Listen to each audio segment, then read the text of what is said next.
How you doing? I'm Kevin O'Hara for alcoholmastery.com. There's a lot of ways that alcohol damages your body, right? Damages your health. Apart from your liver, everyone concentrates sort of on the liver and cirrhosis and that kind of thing. But there's a lot of different ways that just drinking alcohol in general, not just heavy drinking, but not just long-term heavy drinking, but drinking in general.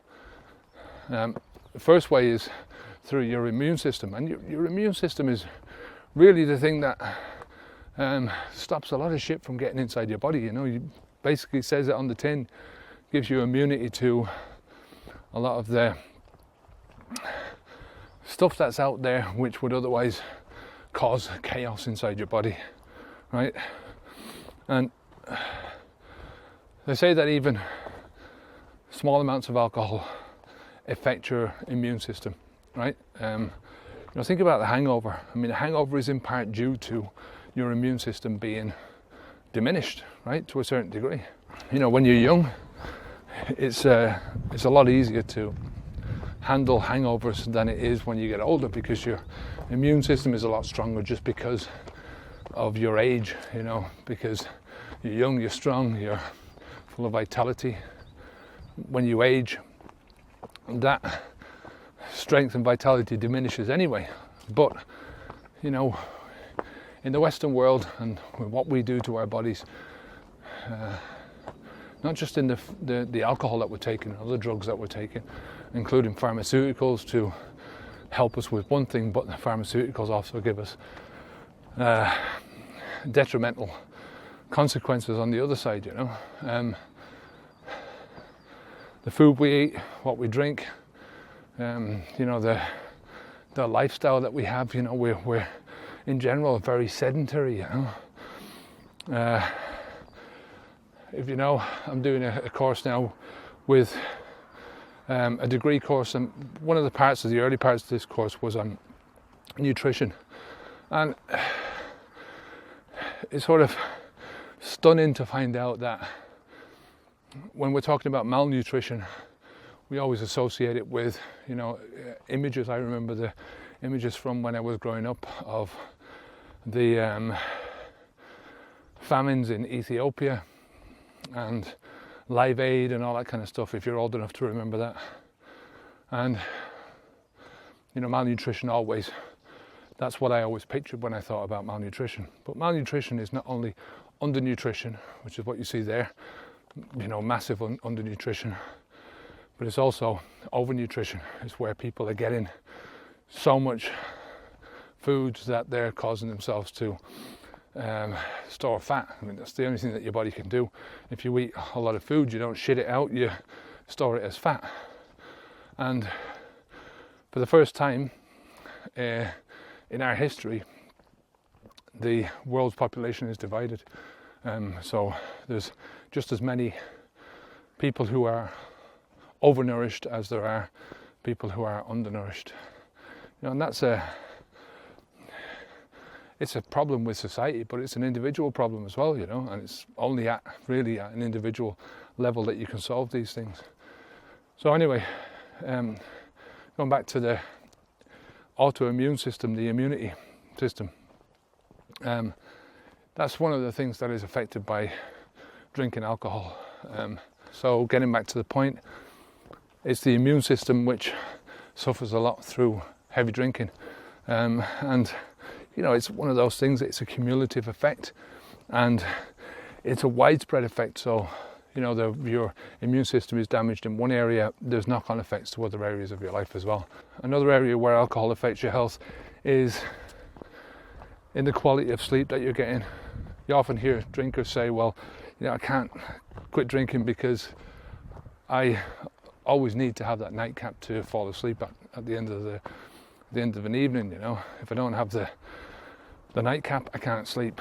And basically that's your body just getting used to it. It's in the routine of drinking. And you're not getting sleep. You're not getting proper sleep anyway. You're going unconscious. You're going into a comatose state, whatever you want to, where you want to put it, but you're not getting the essential sleep that you need. And that's the REM sleep. The rapid eye movement, it's denoted by rapid eye movement. When you see somebody that's gone into the REM sleep, their eyes will be closed, but you'll see their eyes flickering underneath, their eyeball, going backwards and forwards and flickering backwards and forwards underneath the eyelid. That's rapid eye movement sleep. So that's REM sleep, and it's in this REM sleep where your body recuperates, where your body really gets down and gets the deep sleep that it needs to function for the next 16 hours that it's awake the next day, And, if you add this up, over years and years and years, think about how much sleep that you're missing and how much that's affecting your life. How much it's affecting your relationships, your job, your ability to make money, your ability to learn things, your ability to socialize with people, to be a good parent, to whatever, No matter what area of your life you're talking about, you need sleep. And if your sleep is interrupted, big, massive factor in your life. And it doesn't take much to interfere. It doesn't take much alcohol to interfere with that REM sleep. The scary one for me is that alcohol contributes to a lot of different cancers. And, like cigarette smoking, you've got the obvious ones. You've got the throat cancers, the esophageal cancers, the voice box, and you've got the stomach cancers. I remember drinking, and I used to eat Rennies, these tablets for indigestion, like they were sweets. I used to have to buy them regularly, and if I didn't buy them, I'd just have severe indigestion, and they only lasted, each tablet would only last a small while, and eventually, after half an hour or so, I'd have to take another one. So my system, my whole stomach, my digestive system was not in a good way.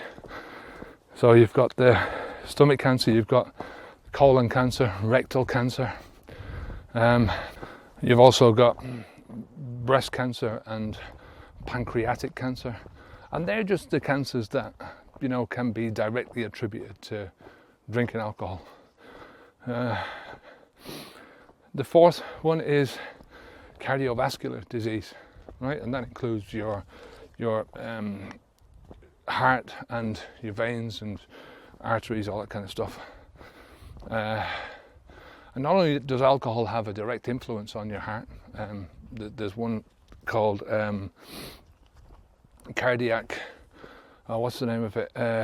Encephalopathy, I think it is. Cardiac encephalopathy.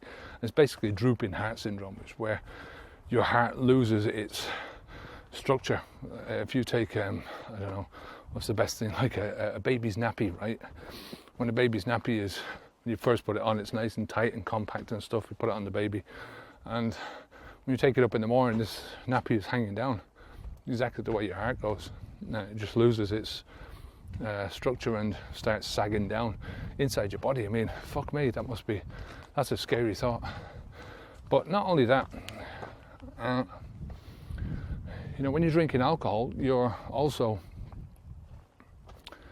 your lifestyle changes, to fit the alcohol, to fit the state that you're in. When you're drunk, you're not in any great state to cook good food for yourself and to look after your diet properly. So you just go for easy food.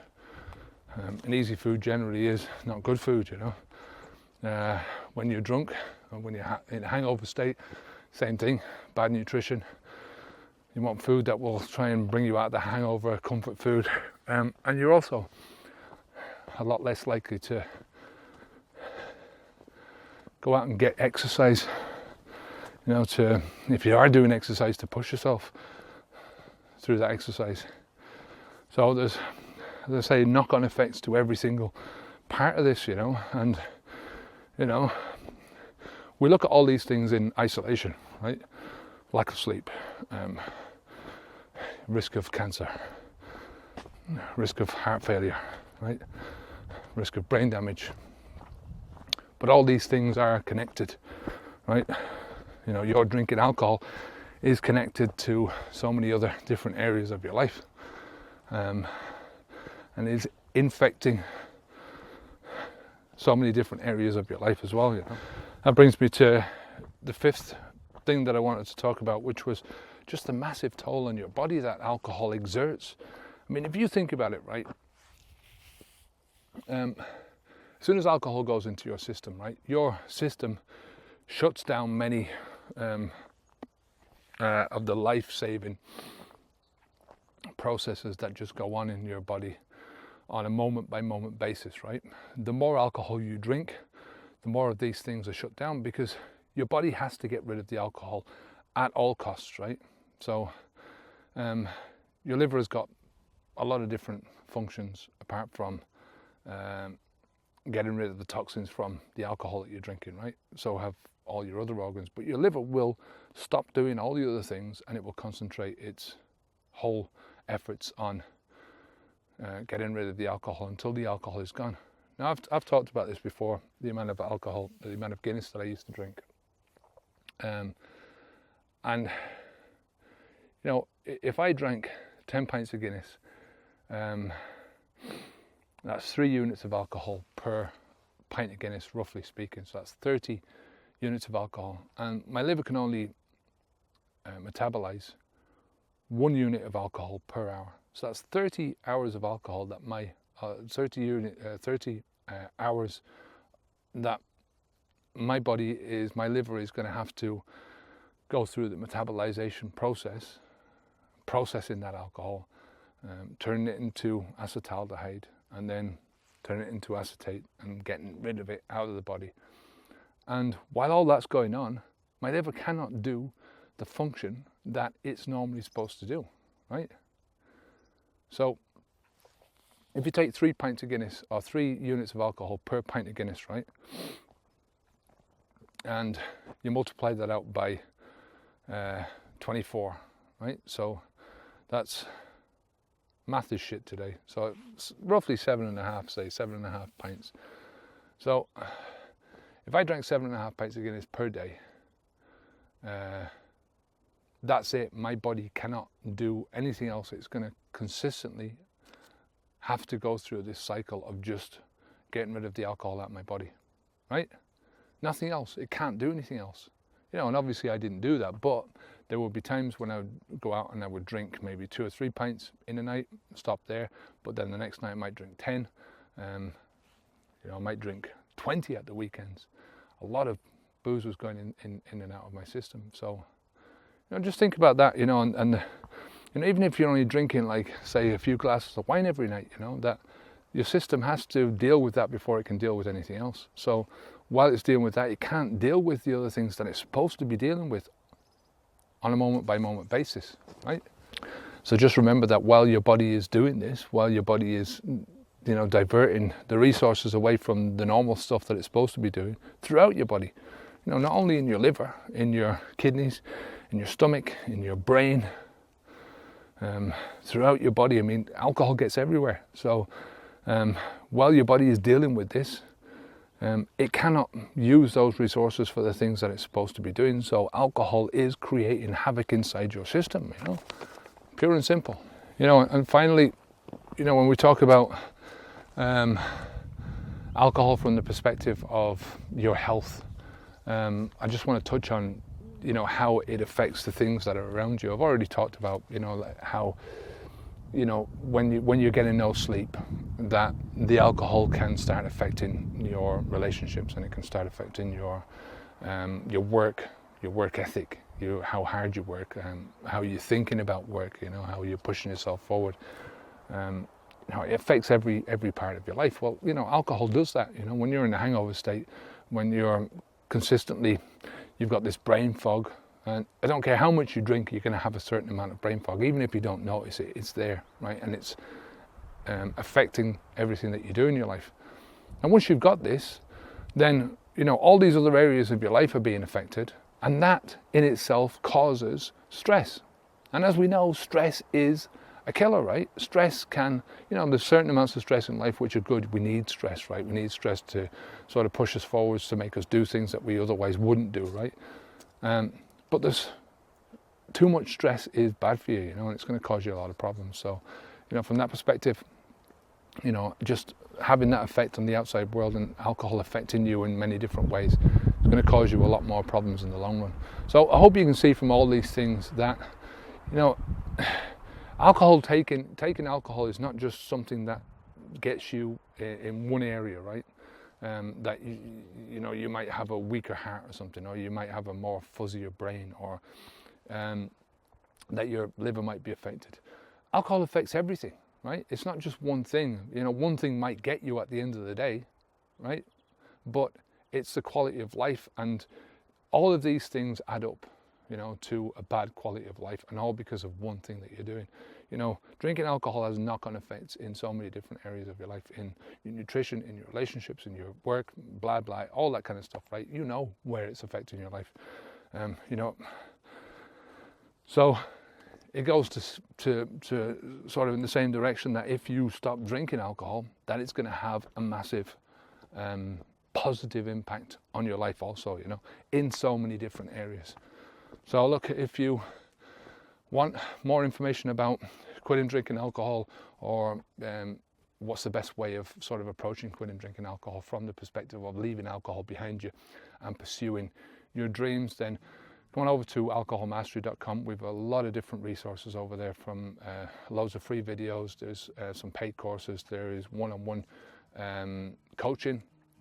We've got a newsletter. We've got a Facebook forum. So yeah, come on over and have a look and take a gander around. Until next time, I'm Kevin O'Hara for alcoholmastery.com. Take care of yourself. Stay safe and keep the alcohol out of your mouth. Onwards and upwards. Good luck.